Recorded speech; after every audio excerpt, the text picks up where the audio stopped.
ఉన్నతమైన శ్రేష్టమైన యేసుక్రీస్తు మహోన్నత నామమును బట్టి నీ నామానికి మహిమ ఘనత ప్రభావం చెల్లిస్తున్నాం.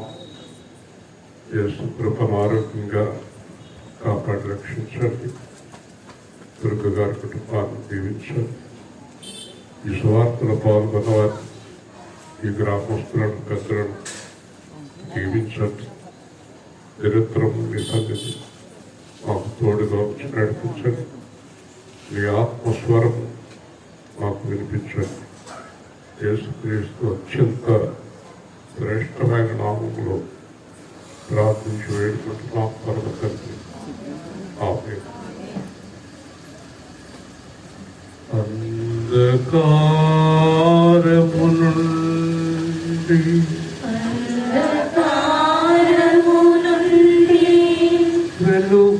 వెలుగులోనికి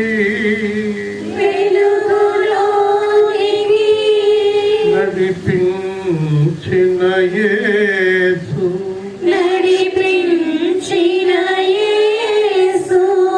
అపవాది నుండి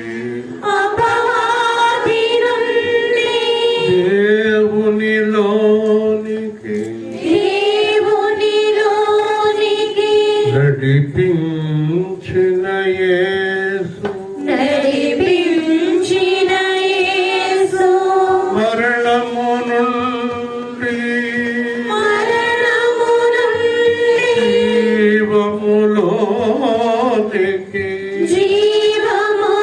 జీవములోనికి నడిపించిన యేసు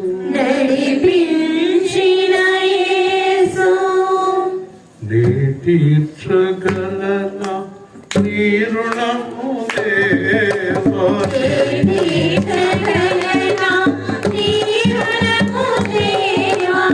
ఇంత గొప్ప రక్షణ నాకిచ్చినావు.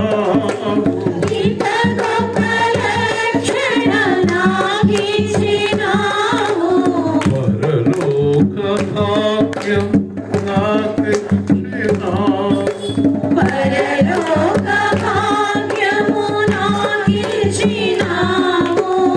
నిజమైన దేవుని గ్రహింపచేసి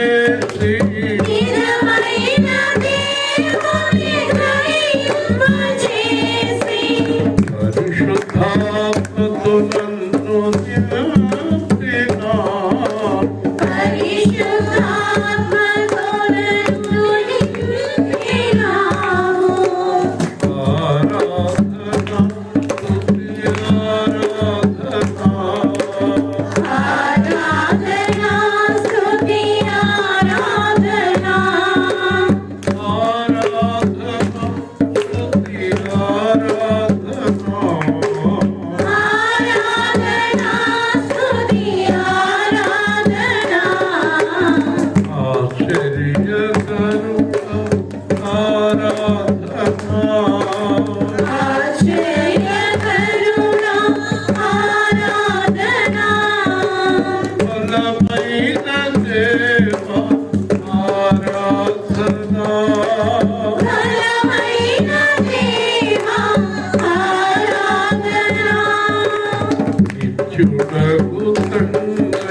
आराधना स्तुति आराधना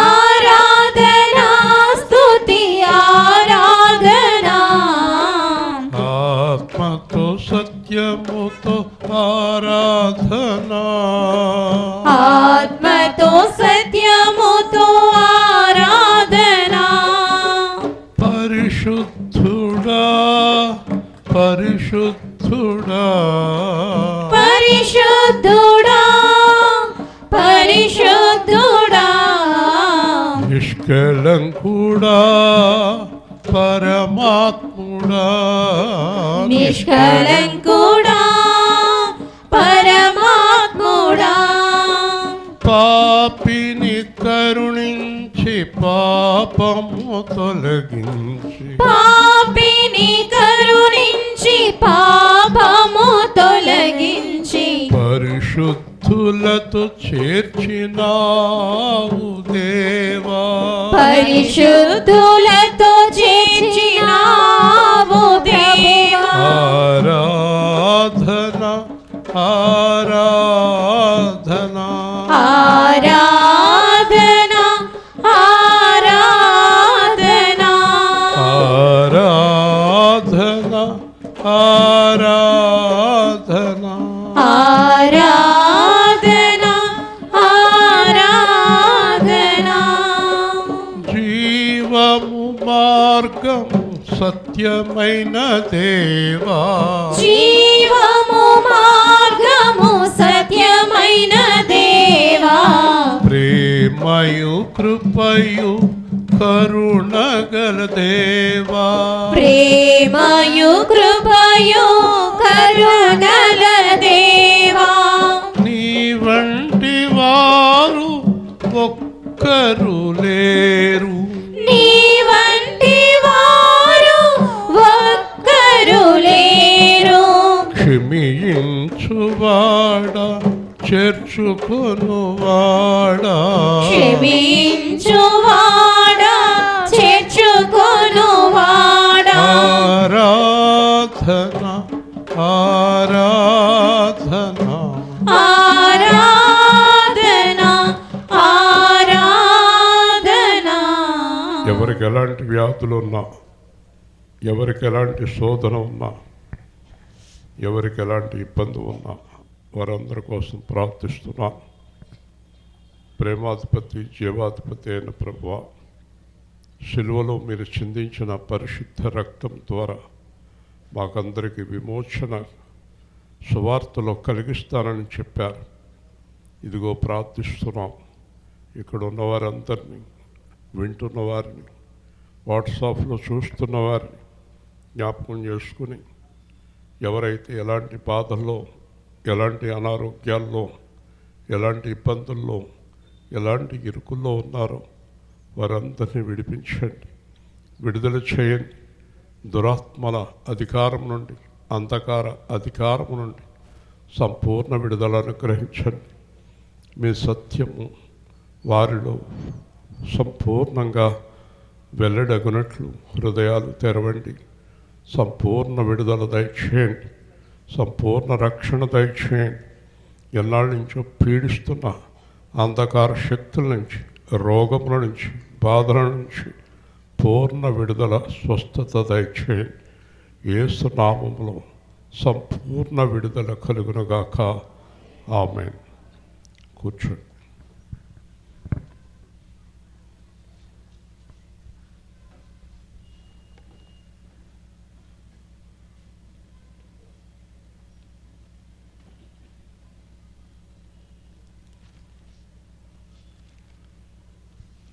కొలస్సీలకు రాసిన పత్రిక 1వ అధ్యాయం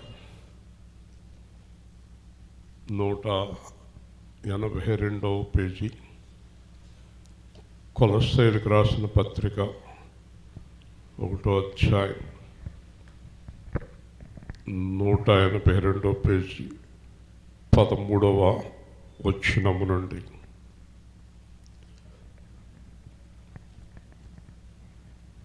ఆయన మనల్ని అంధకార సంబంధమైన అధికారంలో నుండి విడుదల చేసి తాను ప్రేమించిన తన కుమారుని యొక్క రాజ్య నివాసులుగా చేసెను.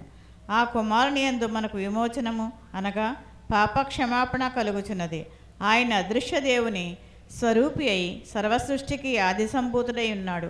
ఏలయనగా ఆకాశమందున్నవియు భూమి యందున్నవియు దృశ్యమైనవి కానీ అదృశ్యమైనవి కానీ అవి సింహాసనములైనను ప్రభుత్వములైనను ప్రధానులైనను అధికారములైనను సర్వమును ఆయన యందు సృజించబడెను.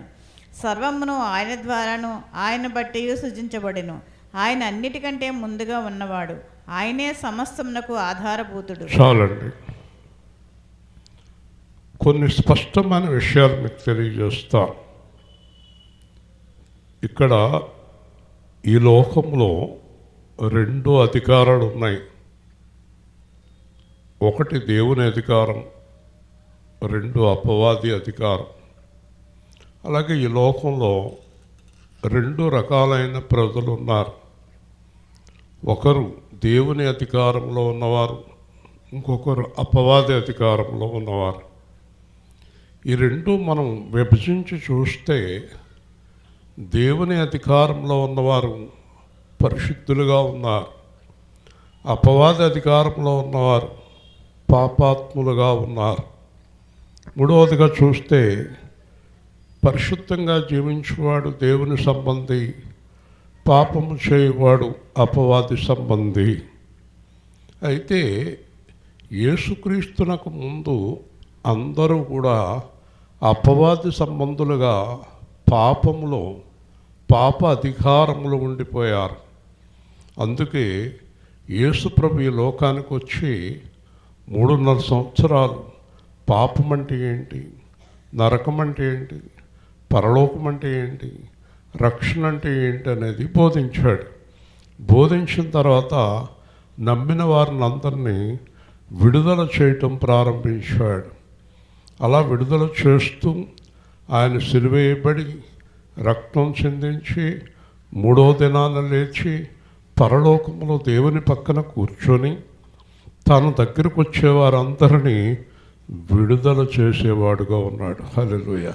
ఇప్పుడు మనం సువార్త చేయవలసిన అవసరం ఏంటంటే ఆయన దగ్గరికి వచ్చి విడుదల పొందండి అని చెప్పాలి.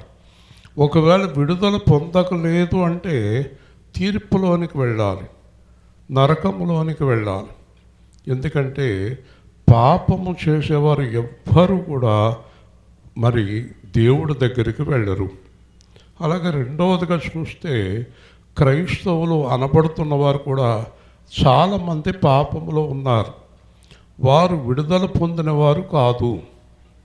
ఎందుకంటే యేసు ప్రభు చెప్తాడు, ఇదిగో స్వస్థత పొందితివి, ఇక కీడు కలుగకుండానట్లు పాపము చేయకుము. వారి పాస్టర్ అయినా విశ్వాసులైనా ఎవరైనప్పటికీ కూడా ఏ చిన్న పాపము వారిలో ఉన్నా కూడా వారు విడుదల పొందలేదు. దాని స్తోత్రం. ఏ చిన్న పాపము మిమ్మల్ని ఏలినా, ఎందుకంటే పెద్ద పాము చిన్న పాము అని లెక్కేస్తే చిన్న పాము ఎక్కువ ప్రమాదం అంటారు. చిన్న పాము విషం ఎక్కువ ఉంటుందంట దానికి. చిన్న పాపము పెద్ద పాపం అనేది లేదు బైబిల్లో. పాపము అంతే. పాపము చేయువాడు అపవాది సంబంధి, పాపము లేనివాడు దేవుని సంబంధి. ఈ రోజున సంఘాలు సేవకులు చాలామంది పాపంలో ఉన్నారు. ఇందాక ఒకరు చెప్తున్నారు, పాపం చేసినా పర్వాలేదని బోధించేవారు వచ్చారు. పాపం చేసినా పర్వాలేదని బోధించేవారి బోధలు అందరికీ నచ్చుతాయి, అందరికీ నచ్చుతాయి. నా దగ్గరికి ఒకళ్ళు వచ్చారు, మీరు ఈ కార్యక్రమం చేయాలన్నారు. దేవుడు అన్నాడు ఆ కార్యక్రమం చేయొద్దన్నాడు. వాళ్ళందరూ కూడా సంఘానికి వ్యతిరేకం కావచ్చు. దేవుడు అన్నాడు సంఘానికి వ్యతిరేకమని చెప్పి సంఘం కోసం నువ్వు ఆ పని చేస్తే నాకు వ్యతిరేకమవుతావు. హల్లెలూయా. నేను సంఘంలో ఎవరున్నా ఎవరు లేకపోయినా ప్రభువు చెప్పిందే చెప్తాను, ప్రభువు చెయ్యమన్నదే చేస్తాను. మీరు ఎవరున్నా ఎవరు వెళ్ళిపోయినా కూడా పర్వాలేదు, ప్రభువు చెప్పిందే చేస్తాను. అంతేకాదు మీరు కూడా అదే నిర్ణయంలో జీవించాలి. దేవుని స్తోత్రం. ప్రభువు చెప్పిందే చేయాలి. ఎందుకంటే ఇక్కడ ఉండేది చాలా స్వల్పకాలం. రాబోయే రోజుల్లో ఏదన్నా ఒక్క బాంబు ఇక్కడ పడిందంటే ఎవరు ఉండరు. యుద్ధాలు తీవ్రంగా జరుగుతున్నాయి. పక్కనే నివాసాలు, పక్కన దుబాయ్లో నివాసాలు పక్కన పడుతున్నాయి బాంబులు. ఎవరు వెళ్ళిపోతారో, ఏం జరుగుతుందో తెలియని పరిస్థితిలో ఉంది. కరోనా వచ్చింది, యుద్ధాలు వస్తున్నాయి, తీవ్రమైన కరువు రాబోతుంది. రాబోయే రోజుల్లో భోజనం ఉండదు. కాబట్టి మనము దేవుడు చెప్పినట్టు జీవించాలి, కానీ లోకం చెప్పినట్టు జీవించకూడదు. ఈ తాత్కాలికమైన బోధల మీద మనం ఆధారపడకూడదు. కాబట్టి దేవుడు చేసిన అద్భుతమైన కార్యం ఏంటంటే అంధకార సంబంధమైన అధికారములో నుండి, అంటే చీకటి సంబంధమైన, పాప సంబంధమైన, పాతాళ సంబంధమైన, నరక సంబంధమైన అధికారం ఉంది. ఈ అధికారం ఏం చేస్తుందంటే అతన్ని నమ్మిన వారందరినీ అతన్ని లోకానికి తీసుకెళ్తాడు. పాపం చెయ్యి పర్వాలేదంటాడు, అబద్ధాలాడు పర్వాలేదంటాడు, మోసము చెయ్యి పర్వాలేదంటాడు, వ్యభిచారం చెయ్యి పర్వాలేదంటాడు, తాగు పర్వాలేదంటాడు, తిరుగు పర్వాలేదంటాడు. అలాగ బోధించేవారు కూడా దెయ్యాల సంబంధులే.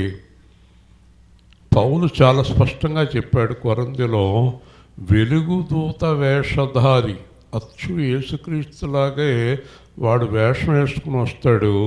వాడి సేవకులు కూడా బోల్డ్ మంది ఉన్నారు ఇక్కడ.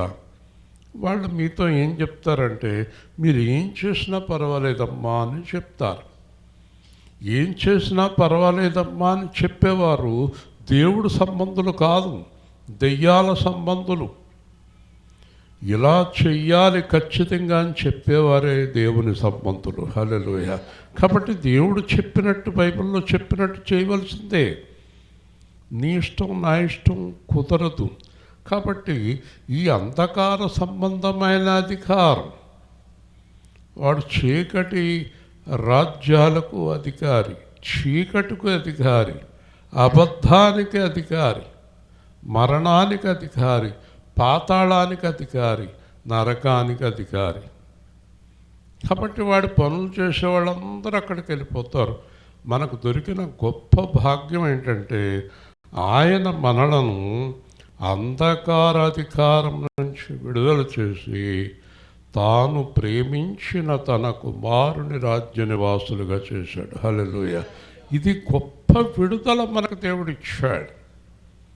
ఇది మనం ఏదో గొప్పవాళ్ళమని చేయలేదు, ప్రేమతో చేశాడు.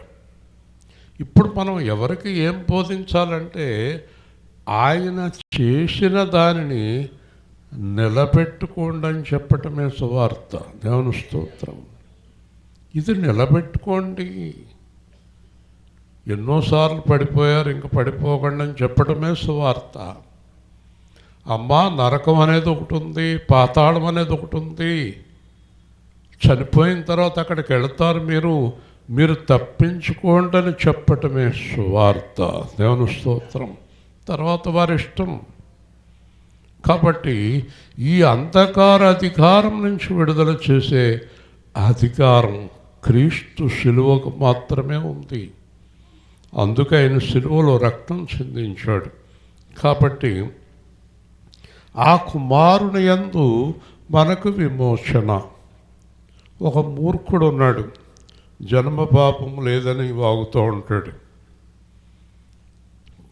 కర్మ పాపము కూడా ఏదో చెప్తాడు. అసలు పాపం అనేది ఎక్కడ వచ్చింది అంటాడు. దేవుడు పాపం ఎందుకు చేశాడు అంటాడు. వీడే దేవుడు అనుకుంటున్నాడు ఆ మూర్ఖుడు. నేను చెప్తాను వినండి. జన్మ పాపము అంటే కారణం ఏంటంటే, స్పష్టంగా అర్థం కావాలంటే మీకు తల్లిదండ్రుల పోలికలు పిల్లలకు వస్తాయి, తల్లిదండ్రుల బుద్ధులు పిల్లలకు వస్తాయి. దాన్ని ఎవ్వరూ తప్పించలేరు. అమ్మా నాన్న పోలికలు, అమ్మా నాన్న బుద్ధులు పుట్టుకతోటే కొంతమందికి వస్తాయి. దాన్ని తప్పించే శక్తి ఎవరికీ లేదు. నేను మా నాన్న పోలిక కాదు, నేను మా అమ్మ పోలిక కాదు అంటే ఎవరు ఒప్పుకోరు. అలాగే మన తాతల తాత తాత తాత వాడి పోలిక మనందరికీ వచ్చింది. దేవుని స్తోత్రం. వాడు పాపం చేశాడు, వాడు వాడి భార్య కలిపి పాపం చేశారు. కాబట్టి జన్మలోనే పాపం వచ్చింది. పాపం లేదని చెప్పే ఈ మూర్ఖుడు ఒక వాక్యం మర్చిపోయాడు. ఆ వాక్యం ఏంటో తెలుసా? దావీదు అంటాడు కీర్తనలో, నా తల్లి పాపములోనే నన్ను గర్భం ధరించింది. హల్లెలూయా చెప్పండి. ఎంత మూర్ఖుడు చూడండి వాడు. పాపములోనే నా తల్లి గర్భం ధరించింది. కాబట్టి పాపం అనేది మానవ జీవితాన్ని ఏలుతూ వచ్చింది. పాపము లేనివాడు ఒక్కడూ లేడు. పైకి ఋషుల్లాగా సాధువుల్లాగా గొప్పవారిలాగా నటించినా హృదయంలో పాపమే. 2 రోజుల నుంచి పేపర్లో వస్తుంది, ఒక పూజారి, గుళ్ళో పూజారి చాలామంది అమ్మాయిల్ని పాడు చేసేసాడు, ఇవాళ జైల్లో వేశారు అతన్ని. గుడిలో పూజారి, వింటున్నారా? పాపం అనేది ఏలుతూనే ఉంది. పాస్టర్లు అలాగే చేస్తున్నారు, పూజారులు అలాగే చేస్తున్నారు, సాధువులు అనబడిన వారు అలాగే చేస్తున్నారు. వీళ్ళందరినీ జైళ్ళల్లో వేశారు. వీళ్ళు పాపము గురించి బోధించేవారు.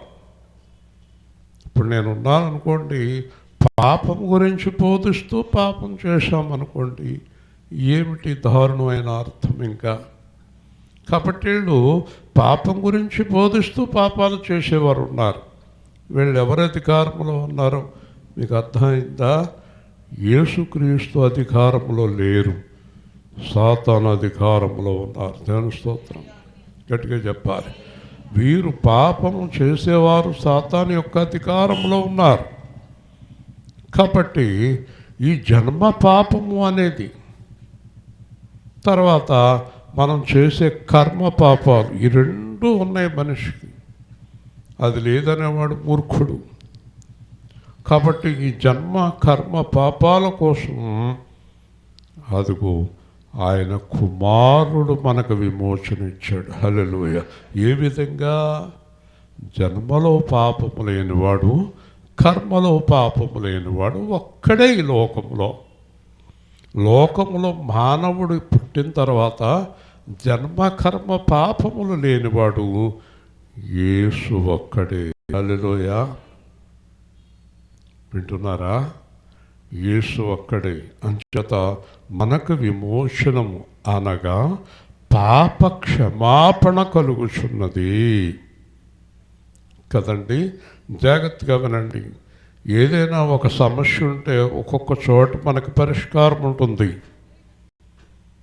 ఏదో డబ్బు కావాలి, ఒక చోట బ్యాంకు కాగితం కావాలి, ఒక తహసీల్దార్ దగ్గరికి, ఏదో రేషన్ కావాలి, ఒక షాప్కి, అనారోగ్యంగా ఉంది డాక్టర్ గారు, మందులు కావాలి మెడికల్ షాపు. ఒక్కో దానికి ఒక్కో పరిష్కారం, ఒక్కొక్క దానికి ఒక్కొక్క పరిష్కారం ఉంటుంది. అక్కడికే వెళ్ళాలి మనం. ఎక్కడ పరిష్కారం ఉందో అక్కడికి వెళ్ళాలి. కానీ జన్మ కర్మ పాపాలకి పరిష్కారం యేసుక్రీస్తు దగ్గర మాత్రమే దొరుకుతుంది. హల్లెలూయా. గట్టిగా చెప్పాలి. ప్రయాసపడి భారము మోయువారలు, ప్రయాసపడి భారము మోయువారలు, ప్రభుని చింతకు పరుగిడి వేగమే, ప్రభుని చింతకు పరుగిడి వేగమే. రండి రండి యేసుని యొద్దకు రమ్మనుచున్నాడు. యేసుని పిలుపు వినియు ఇంకా యోచింపారేలా, అవనిలో అగచాట్ల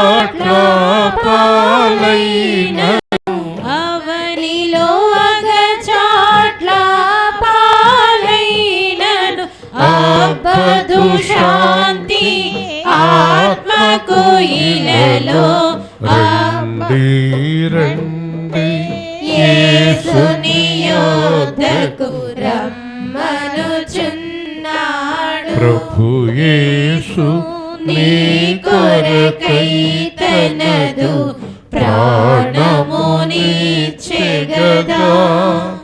సిలువలో రక్తము చిందించియును, సిలువలో రక్తము చిందించియును, బలియాయెను ఆ ఘనుడు మనకై.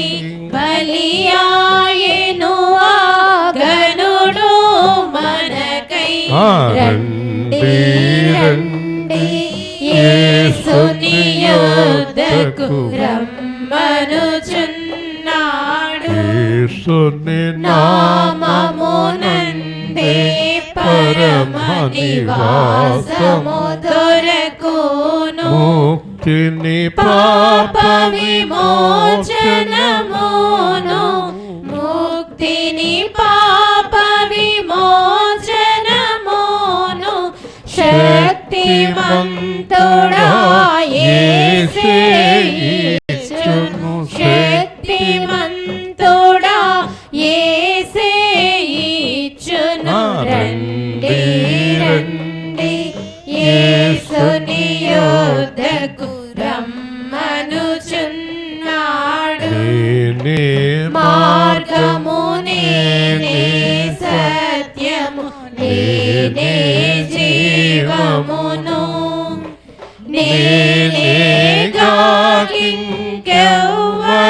లేరని ఎంచి చెప్పిన యేసుని యొద్దకు. ఒక్కొక్క పనికి ఒక్కొక్కరి దగ్గరికి వెళ్ళినట్టే ఈ నియామకాలన్నీ దేవుడే నియమించాడు కనుక చిన్నపిల్లవాడిని బాక్స్లో పెడతారు. ఎందుకంటే అతనిలో కొంత తేడా ఉంది, అతనికి వేడి కావాలి బాడీకి. బాక్స్లో పెట్టి కొన్నాళ్ళ తర్వాత మళ్ళీ ఇంటికి పంపించేటప్పుడు అంటారు రోజు పొద్దున్నే ఎండలో పెట్టమంటారు. ఆ పిల్లవాడిని సూర్యరశ్మి కాడ కూర్చొని ఒక అరగంట సేపు పిల్లవాడిని ఆ వేడిలో పెట్టమంటారు. డి విటమిన్ సూర్యుడి దగ్గర నుంచి విటమిన్ డి వస్తుంది. అలాగా కొంతకాలం పెడితే పిల్లవాడి ఎముకలు పటిష్టంగా బలంగా తయారవుతాయి. దేవుడు ఒక్కొక్క దానికి ఒక్కొక్క ఏర్పాటు చేశాడు. అలాగే ఈ సకల చరాచర సృష్టిని చేసిన దేవుడే పాపము నుంచి విడుదల పొందటానికి వాళ్ళ అబ్బాయిని పంపించాడు. హల్లెలూయా. మనుషుల్లో ప్రతి ఒక్కరూ కూడా వాళ్ళ అబ్బాయి దగ్గరికి రావాలి. ఎందుకంటే సూర్యుడి దగ్గరికి ఎలాగెళ్ళారు, వెన్నెల కోసం ఎలాగెళ్ళారు, గాలి కోసం ఎలాగెళ్ళారు, నీళ్లు కోసం ఎలాగెళ్ళారు, నిప్పు కోసం ఎలాగెళ్ళారు, రక్షణ కోసం అలాగెళ్ళా. ఇది దేవుడి నిర్మాణం, దేవుడి నియామకం. దీన్ని కాదంటానికి ఎవరు సరిపోరు. ఎవరు కాదంటున్నారంటే అంధకారాధికారంలో ఉన్నవారు. దేవుని స్తోత్రం. అదంతా కాదు. సరే, వాళ్ళు కూడా ఇలా పెడితే వీళ్ళు చూడండి, పాస్టర్లు విశ్వాసులు చూడండి, పాపంలో మునిగి తేలుతున్నారు, అబద్ధాల్లో. ఎలాగ అర్థమవుతుందండి వినేవాళ్ళకి? వీళ్ళు చేసే పనులు, వీళ్ళు ఉండే వీధిలో చెడ్డ పేరు తెచ్చుకుని, కళంకం తెచ్చుకుని ఆయన నామానికి మీరు ప్రభువుని నమ్ముకోండి అంటే ఎవరు నమ్ముతారండి? ఇంటిలో ఉన్నవారే నమ్మరండి. ఎందుకు నమ్మాలి అని అడుగుతారు. మీరు ప్రత్యేకంగా జీవించకపోవటం వల్ల మీరు చాలా అపకారం చేస్తున్నారు యేసయ్యకి. యేసయ్య కోసం జీవించేవారు చాలా తక్కువ మంది ఉన్నారు. 100కి 2-3 కూడా లేరు. వాళ్ళే పరలోకానికి వెళ్ళేది. నా ఉద్దేశం, సంఘము, మన సంఘం అందరూ యేసయ్య కొరకు జీవించేవారుగా ఉండాలి. మీ ద్వారా అనేక మంది రక్షణలోకి రావాలి. మీరే రకరకాలుగా ఉంటే ఇంకెవరు వస్తారు? ఎవరు రారు.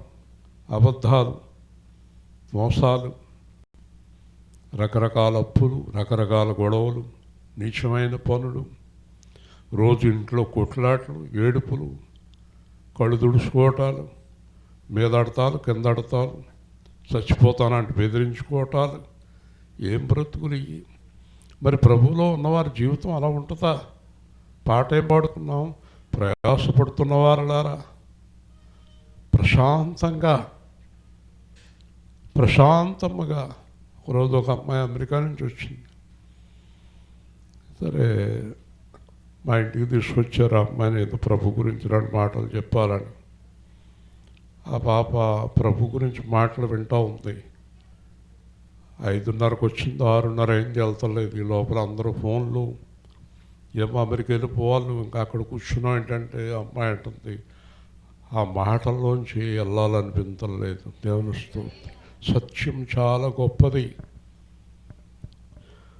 మరి మనం ఎంతవరకు స్థిరమైన పరిశుద్ధమైన జీవితంలో ఉండి దేవుడి గురించి చెప్తున్నాం చెప్పండి కదా? మరి నీ ఇంటిలో ఉన్న తాగుబోతు గొడవ ఏంటని అడుగుతారు. తాగొద్దని చెప్తున్నావు కదా, మరి నీ ఇంటిలో ఉన్న తాగుబోతు గొడవ ఏంటి? తప్పు చేయొద్దని చెప్తున్నావు, మరి నీ ఇంట్లో ఉన్న తప్పులు చేసేవాడు సంగతి ఏంటి అంటారు కదా. ఆలోచించండి. కాబట్టి క్రీస్తు యేసునందు విశ్వాసం ఉంచిన వారు ఎలాంటి పరిస్థితులు వచ్చినా తల వంచకూడదు. హల్లెలూయా. అప్పుడు దేవుడు మనకెంతో సహాయం చేస్తాడు. దేవుడు సహాయం లేకుండా మనం ఏం చేయలేము. కాబట్టి ఆయన అదృశ్య దేవుని స్వరూపి, సర్వసృష్టికి ఆది సంభూతుడు. ఇందాక ఒక పాస్టరు యూట్యూబ్లో చెప్తున్నాడు, యేసు ప్రభు దేవుడు అని ఎక్కడుంది? మామూలుగా దేవుడు ఒప్పుకుంటే లాగిపెట్టి ఆ దవడ మీద ఈ దవడ మీద కొట్టాలండి. ఇక్కడ చూడండి ఏం చెప్తున్నాడు, అదృశ్య దేవుని స్వరూపి, సర్వసృష్టికి ఆది సంభూతుడు. హల్లెలూయా. దేవుని స్వరూపమే ఆయన అని చెప్తున్నాడు. హల్లెలూయా. చెప్పండి, దేవుడు అని ఎక్కడుందంటాడేంటి మూర్ఖుడు? అదృశ్య దేవుని స్వరూపి, సర్వసృష్టికి ఆది సంభూతుడు. మీకు అర్థమయ్యేటట్టు చెప్తాను. ఈ సృష్టి మొదట్లో ఆత్మ ఉంది.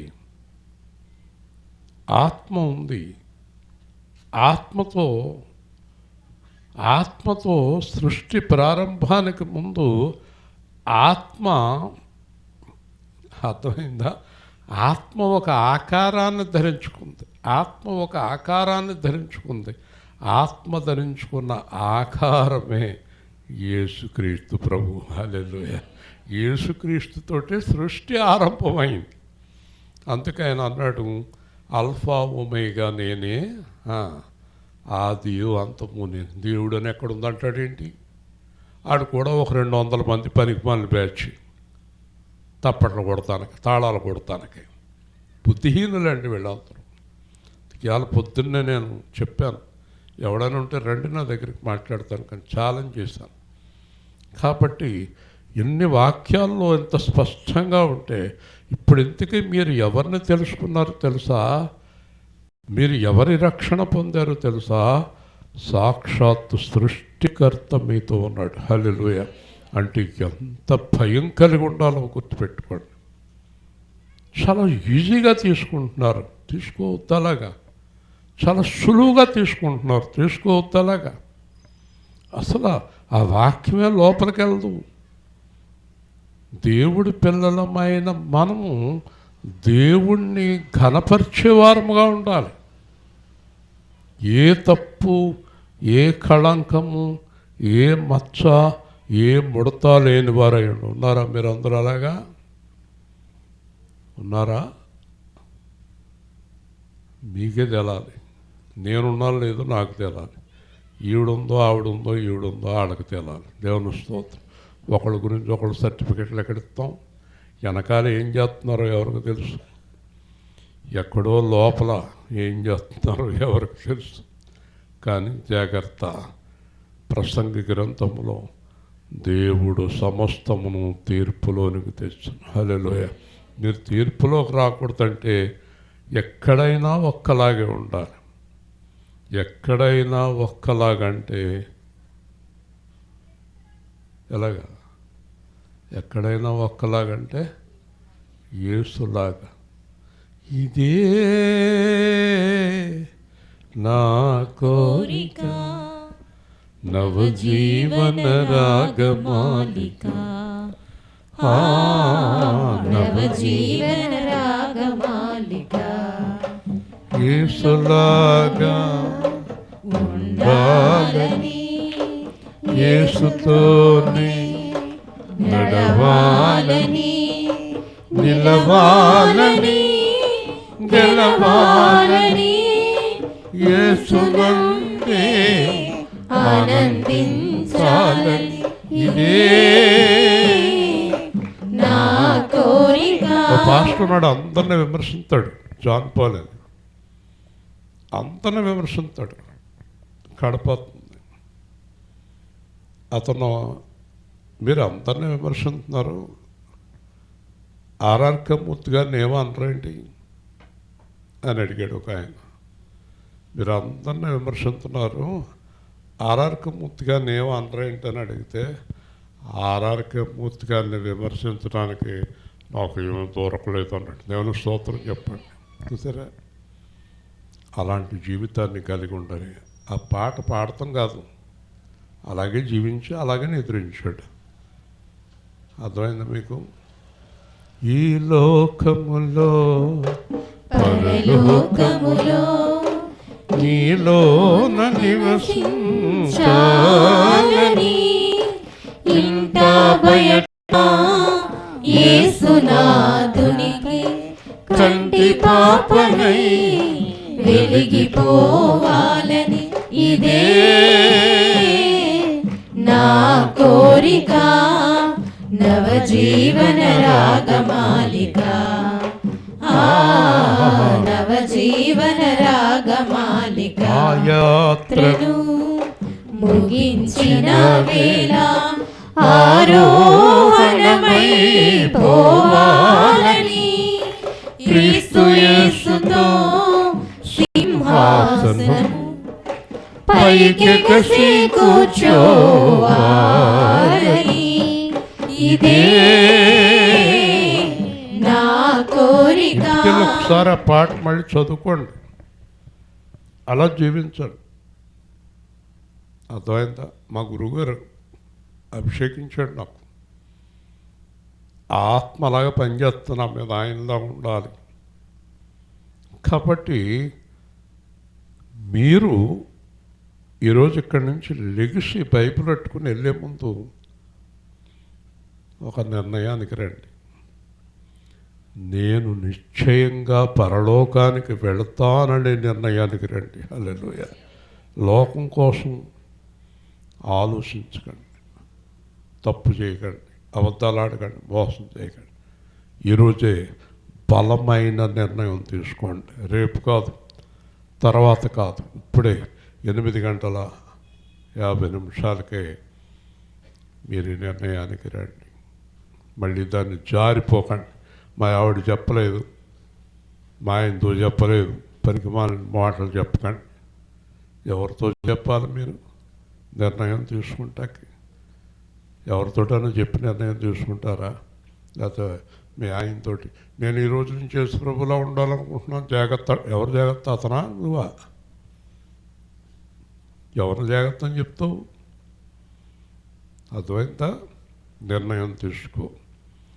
ఆకాశమందున్నవి, భూమి అందున్నవి, సరే, ఆకాశంలో ఉన్న నక్షత్రాలు, ఆకాశ మహాకాశాలు, భూమి అందున్నవి, దృశ్యమైనవి అంటే కనిపించేవి, అదృశ్యమైనవి కనిపించనివి, సింహాసనములు అంటే ప్రభుత్వాలు, ప్రధానులు, అధికారాలు, సర్వమును ఆయనతోనే ప్రారంభమైంది. హల్లెలూయా.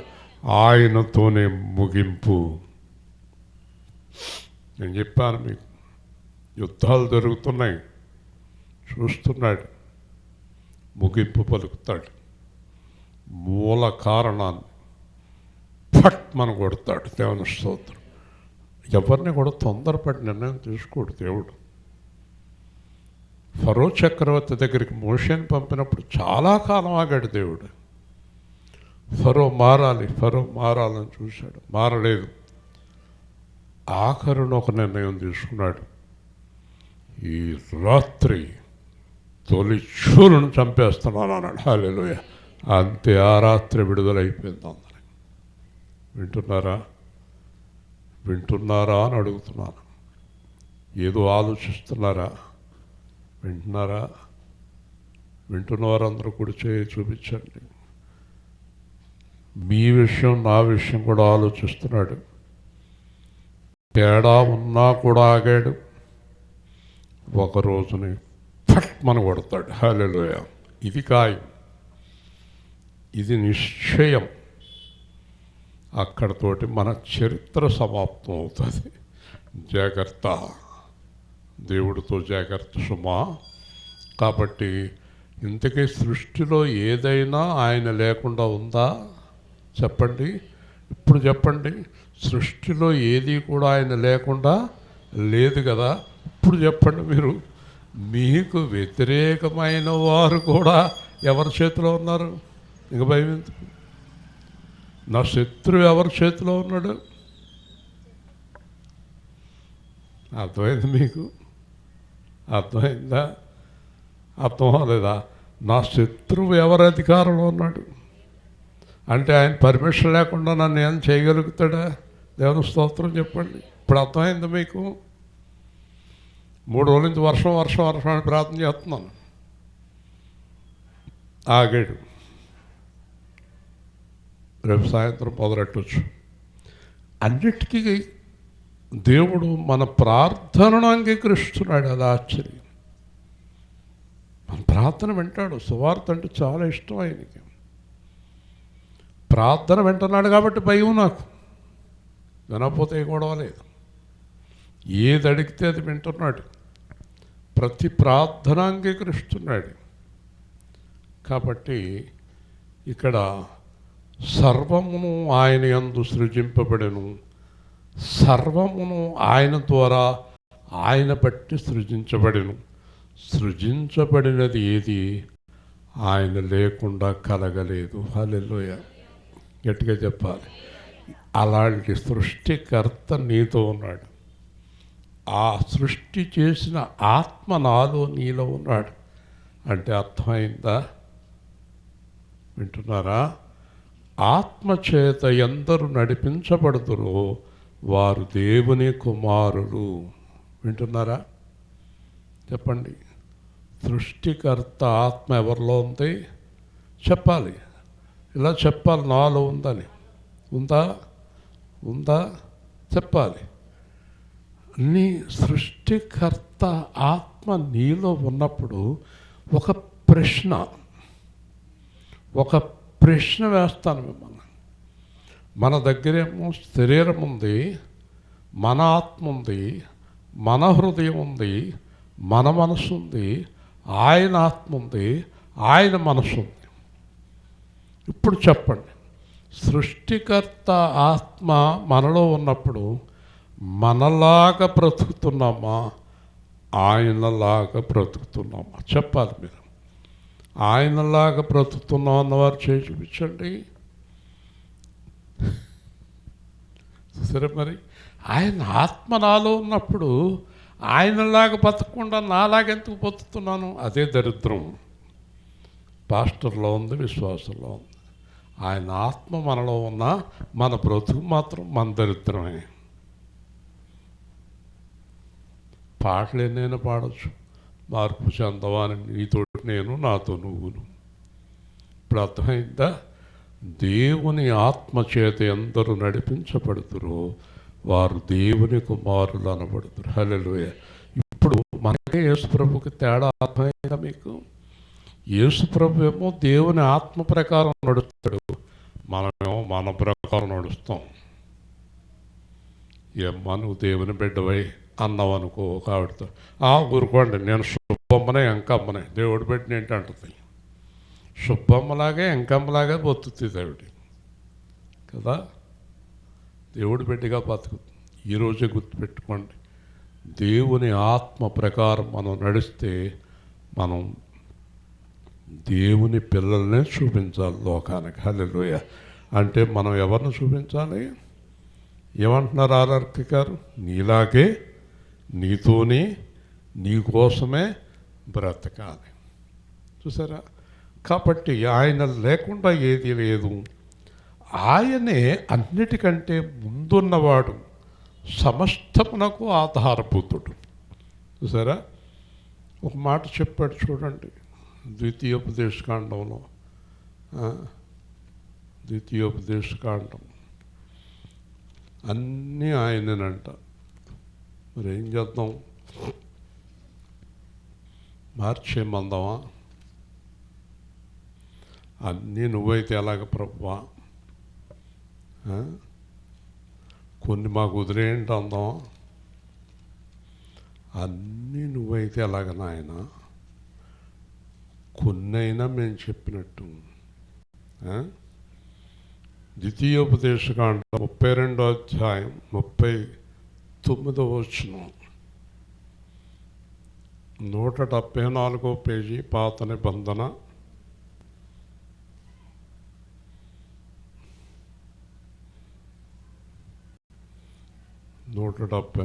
పాత నిబంధన.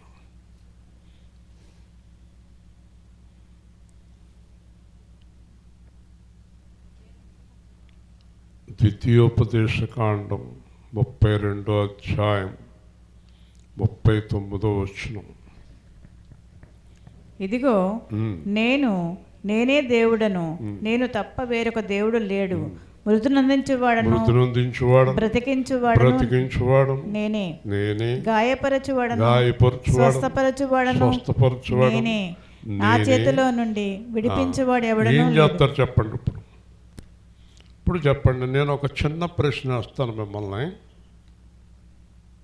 చెప్పండి చూద్దాం. ఈ రాత్రి మీరు బ్రతికి పొద్దున్న లేవాలంటే ఎవరి పర్మిషన్ కావాలి చెప్పండి? ఇలా దండాలు ఎట్టొద్దు, యేసుక్రీస్తు పర్మిషనే కావాలి. దేవుని స్తోత్రం. ఈ విషయం అంతమందికి తెలుసు. మీకు ఇష్టం వచ్చినట్టు ఉంటే ఆయనే గాయం చేస్తాడు, ఆయనే మృతుని అందిస్తాడు. అబ్బో ఇంకేవిడి మాట అంటలేదమ్మా, ఏమ్మా నువ్వేం చేస్తున్నావు అర్థమవుతలేదు నీకు. లేదండి నేను మానలేను. అవునమ్మా నువ్వు మానలేవు కనుక ఈ రాత్రికి సెలవు తీసుకో అంటాడు. పెట్టి రెడీ చేయాలి. వినబడుతుందా విజయ్ గారు? మృతినొందించువాడను, బ్రతికించువాడను, గాయం చేయవాడను, గాయము కట్టువాడు, నా చేతిలోంచి విడిపించే శక్తి ఎవరికి లేదు. దేవుని స్తోత్రం. ఇప్పుడు అర్థమైంది మీకు? సర్వమును ఆయనే ఉన్నవాడు, ఉండేవాడు. ఏం చెప్తాడు మోషతోటి? నేను ఉన్నవాడను. చెప్పండి.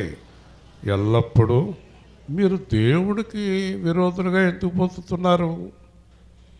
నేను బ్రతికే వారి గురించి మాట్లాడుతున్నాను. చాలామంది అంటున్నారు, ఈ మధ్య చాలామంది పెరిగారు. మనకి 870 మంది అంతమంది ఉన్నారు సబ్స్క్రైబర్స్. వీళ్ళందరూ వింటారు, చాలామంది వింటారు. మిమ్మల్ని అందరిని అడుగుతున్నాను, దేవుడు అంటే భయం ఉందమ్మా? భయం ఉందా? యేసుకృప ఉందా? దేవుడు అంటే భయం ఉంటే ఏం చేయకూడదు? పాపం అనొద్దు. అసలు దేవుడికి వ్యతిరేకమైన పని ఏది చేయకూడదు. దేవుని స్తోత్రం. వింటున్నారా? కాబట్టి ఆయనే ఎల్లప్పుడూ ఉండేవాడు. కాబట్టి ప్రకటన గ్రంథంలో ఆయన అదే మాట చెప్తున్నాడు చూడండి. ప్రకటన గ్రంథంలో ఏం చెప్పాడు చూడండి. మీకు చాలా మంచి మాట చెప్తున్నారు. మీరు ఎక్కువ రోజులు బతకాలంటే ఆయన పర్మిషన్ కావాలి. వింటున్నారా? ప్రకటన గ్రంథము 1వ అధ్యాయము 18వ వచనం. ప్రకటన 1:18. ఎందుకు మధ్యలోనే ప్రాణాన్ని పోగొట్టుకుంటావు? 30లో 40లో 20లో 10లో 70 80 బతుకు, మధ్యలో ప్రాణం పోగొట్టుకోకు కదా.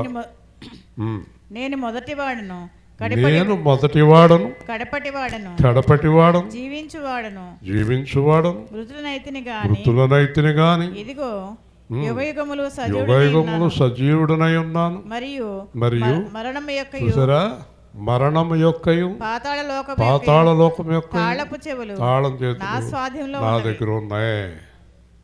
అయిపోయిందా? తాళం తీసి ఎల్లంటే వెళ్ళిపోవాలి. తాళం ఎత్తా ఆగుతుంది. ఆత్మనే దా వెళ్ళిపోతుంది. ఆగు భయపడండి దేవుడికి. భయం నొంది ఏం చేయొద్దు. అదిగో పాపం చేయవరక్కడ పడి ఉన్నా.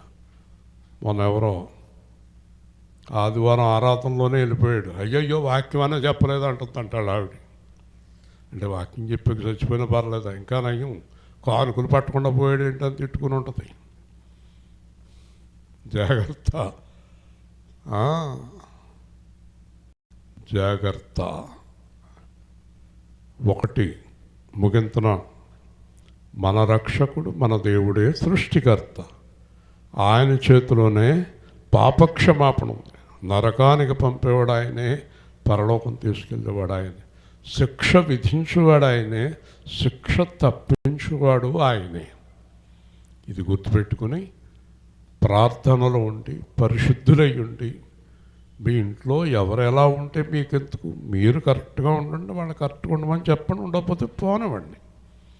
మీరు మీ మట్టుకు, నా మట్టుకు నేను, ఆవిడ మట్టుకు ఆవిడ, ఆవిడ మట్టుకు ఆయన మట్టుకు, ఎవరి మట్టుకు వాళ్ళు యథార్థవంతులై పరిశుద్ధులై దేవుడికి భయపడి దేవుడి కొరకు జీవించి ప్రకటించే సువార్త ఫలాన్ని ఇస్తుంది. ప్రేమగల తండ్రి, జీవాధిపతి అయిన ప్రభువా, ఈరోజు రాత్రి మీరు ఇచ్చిన గొప్ప వాక్య భాగాన్ని బట్టి స్తోత్రాలు. జీవం గల దేవుడి పైన తండ్రి, నిత్య జీవానికి మమ్మల్ని నడిపిస్తున్న ప్రభువా, మీ ఆత్మలో మమ్మల్ని స్వస్థపరిచినందుకు, పాపము నుండి విడిపించేంత గొప్ప రక్షణ మాకు ఇచ్చినందుకు స్తుతులు అర్పిస్తూ, సువార్త పెట్టించుకున్న వారిని, ఏర్పాటు చేసిన వారిని, పాల్గొన్న వారిని దీవించమని యేసు నామములో అడుగుతున్నాము తండ్రి. ఆమేన్.